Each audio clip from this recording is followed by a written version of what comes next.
आता खरं खरं खरं खरं खरं उकारते राव. दात खाते काय. सुभाषराव, सकाळपासून मी प्राण कंठाशी आणून ह्या बावळटांना सांगतो, अरे वेडांनो माझा ऐका, त्या वाड्यामध्ये काहीतरी भयंकर प्रकार घडतो. मी स्वतःच्या डोळ्यांनी बघितलं, पण नाही माझं कोणी ऐकलं. सुभाषराव, मला तर असं वाटतंय केंद्रामध्ये फोन करून सैनिक बोलवा, वाड्याला वेढा द्यावा. का आपल्या गावात माणसं नाहीत वय? गावची आबरू घाला होता का? सुभाषराव, आपल्या गावातली माणसं जर अशी धारातीर्थी पडली तर कुणावर विश्वास ठेवला? 1 मिनिट. सुभाषराव लई बेकारी झाली सुभाषराव. काय झालं? कसं सांगू सुभाषराव, त्या वाड्यात मी गेलो, त्याचा किती मोठा सुभाषराव, त्याच्यापेक्षा त्याची मोठी पोट होती, त्याच्यापेक्षा पोटापेक्षा मोठी नका होती सुभाषराव. ती नका माझ्या नरड्यापर्यंत आले.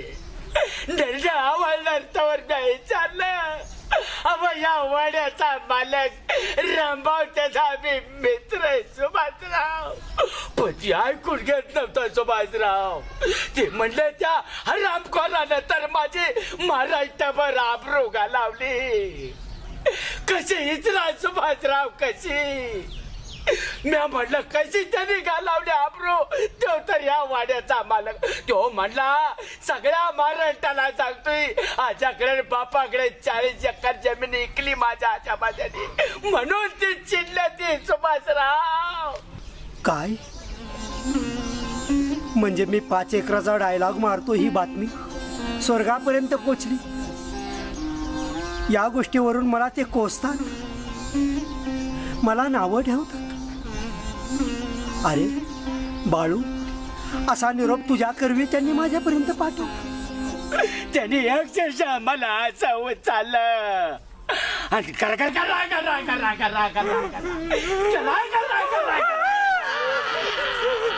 असं फिरवत होता सुभाषराव.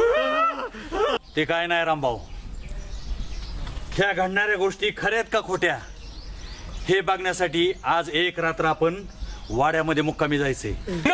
नको राव, मी नाही येणार. नाही बाबा, आता आपण नाही येणार. गोंधळ घालू नका अजिबात. आज एक रात्र वाड्यामध्ये मुक्कामी जायचंय म्हणजे जायचंय.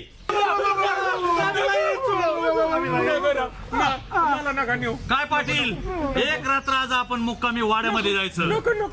सुभाषराव, तुम्ही एकटं जावा.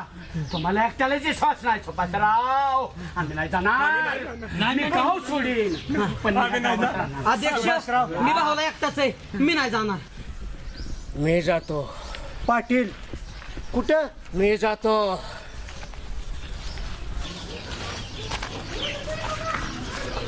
सगळ्यांनी लक्ष द्या.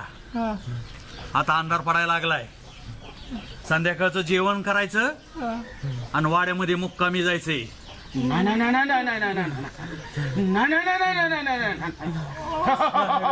सगळ्यांना यावं लागेल. चला नाही, पुढे नाही. चला सगळ्यांनी, चला सगळ्यांनी पुढं. घाबरायचं नाही, मी आहे बरोबर.